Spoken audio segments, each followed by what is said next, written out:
So earlier this week, I hear what I think has to be one of the dumbest things I've heard in a long time.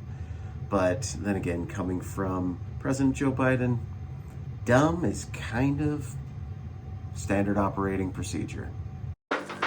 Here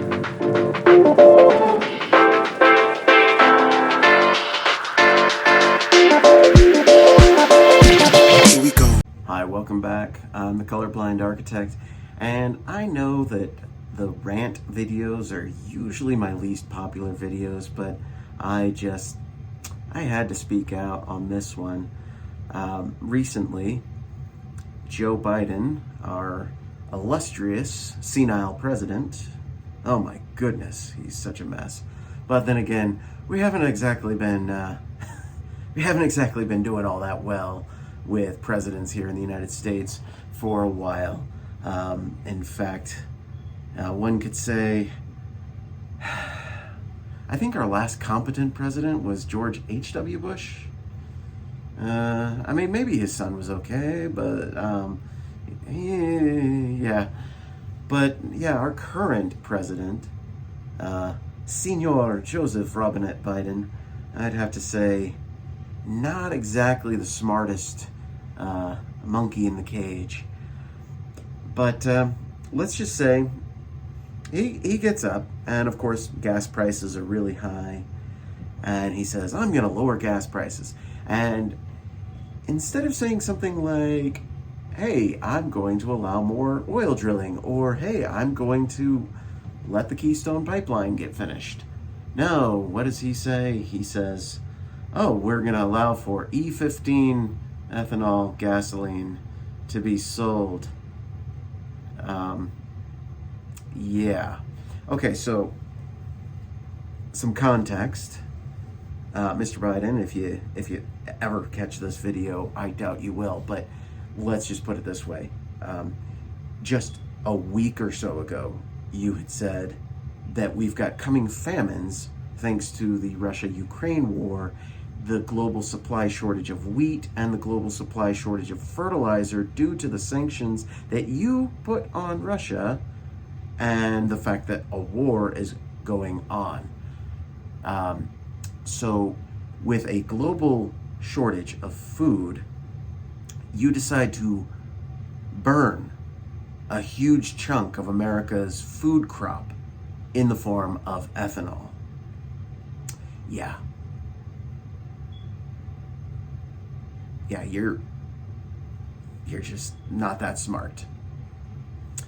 Anyways, my whole point here is to say policymaking should be focused on freeing up the economy and freeing up businesses to do what they do best, supply the gaps in the market. But instead, since 2020, with the global shutdown of the economy in the name of protecting people from COVID-19, we've had supply shortages of all sorts, supply chain issues, and it's just not been good. And now the government keeps continuing to monkey with the economy instead of saying, hey, you know what, we're just going to back off and let businesses do business. Because, see, that's the thing. Farmers, they're pretty smart.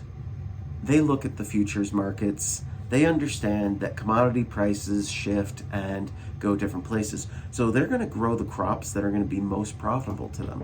Now, granted, they also have to be careful not to overuse the same soil over and over again, although that is what fertilizer's for, so that you can replace the nutrients that are taken out of the soil thanks to over farming. So basically, with a shortage of fertilizer, we need all the food that we can get. We cannot be affording to spend the money, spend all these crops on ethanol. And look, I know all of us are struggling financially with paying at the pump. The gas prices are crazy expensive right now, and yeah, we want relief. But you know what? What would be a better relief than burning up our food crops in the form of ethanol would maybe allow oil companies to drill more, maybe allow the Keystone Pipeline to go forward, maybe, you know, loosen up on some regulations, or at least make the regulations more smart so that they allow business to go forward, instead of punishing oil companies and then yelling at them and saying, and if you raise oil prices. I mean, that's what the Biden administration is basically doing. They're basically saying, hey, we're going to punish you, oil companies, if you raise oil prices, but we're going to make it as hard for you to keep oil prices down low by restricting your activities to the point where it forces the price higher. It's asinine. And this is the problem with centralized government control. Exactly the reason why I constantly complain about the Chinese Communist Party, because communism is stupid. Centralized control always causes failures. The best example of this is in the 1950s and 60s, when Mao Zedong, the then dictator of communist China, decided, hey, I hate songbirds. So he had the people kill songbirds. How did he do this? He incentivized them by paying them to kill them. And it was per body. So you had to actually present the corpse of the dead bird so that you could get your payment.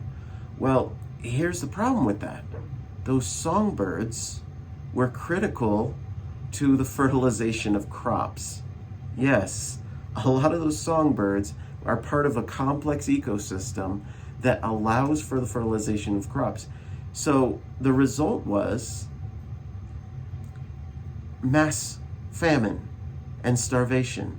And estimates are somewhere in the range of about 40 million Chinese people died as a result of the starvation caused by one idiot named Mao Zedong, who hated songbirds. This is the problem with governments in general.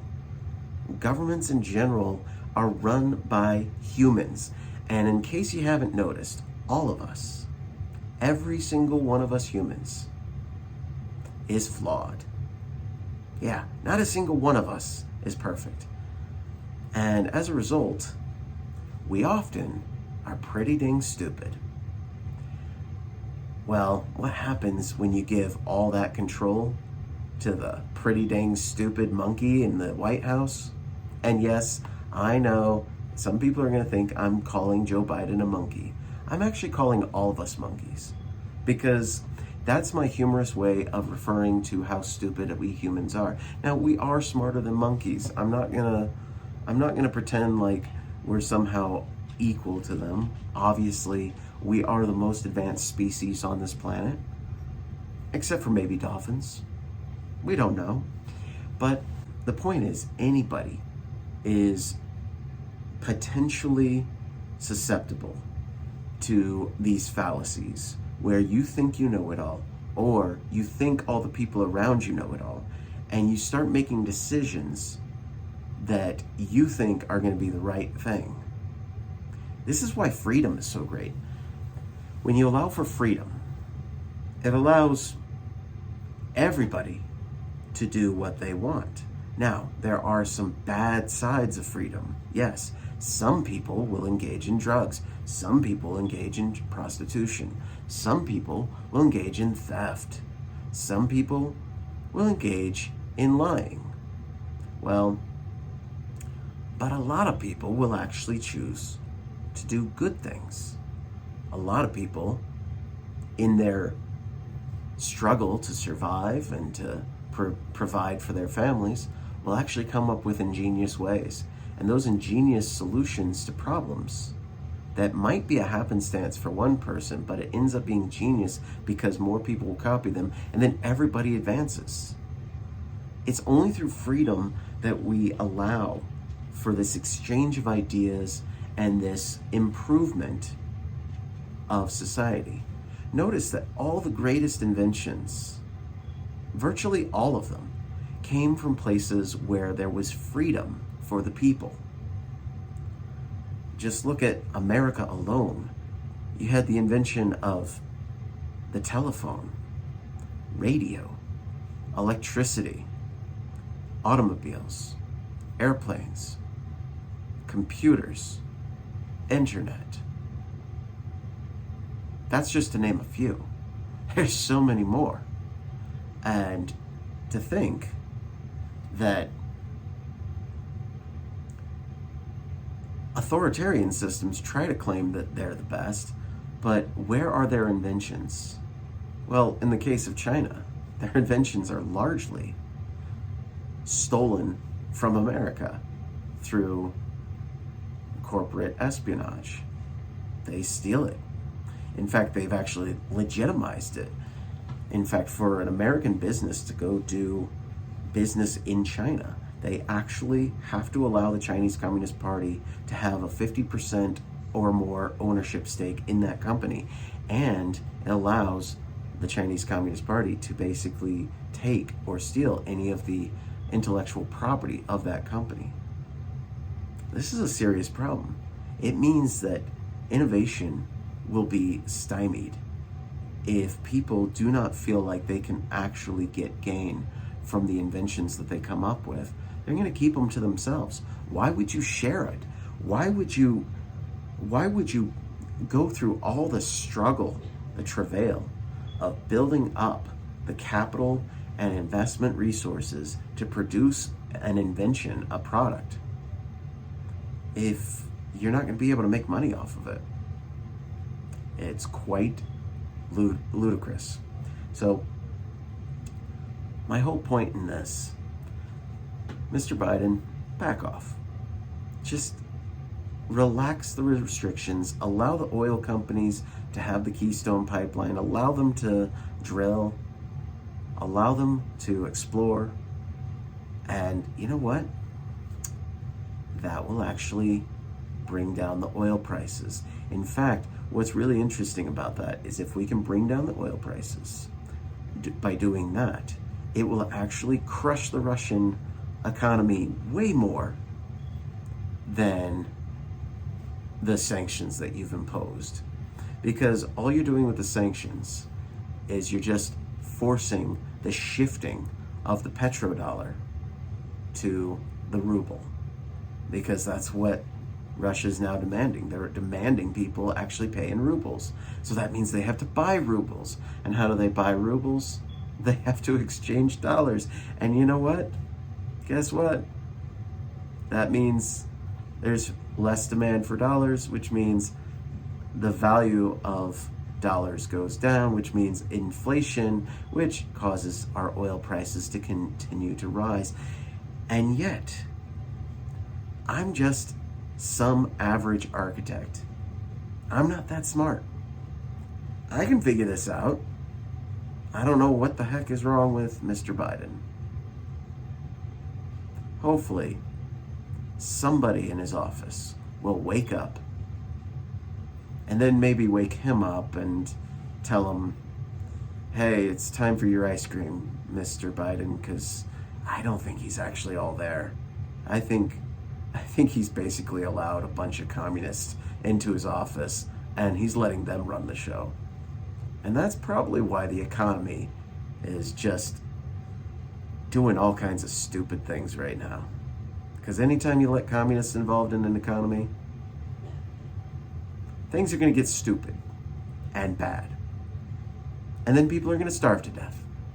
Well, hopefully that's not the case. Hopefully the free market, at whatever is left of the free market, will solve this despite government intervention. That's my hope. And I leave you again for another day. I'm the Colorblind Architect. Peace out.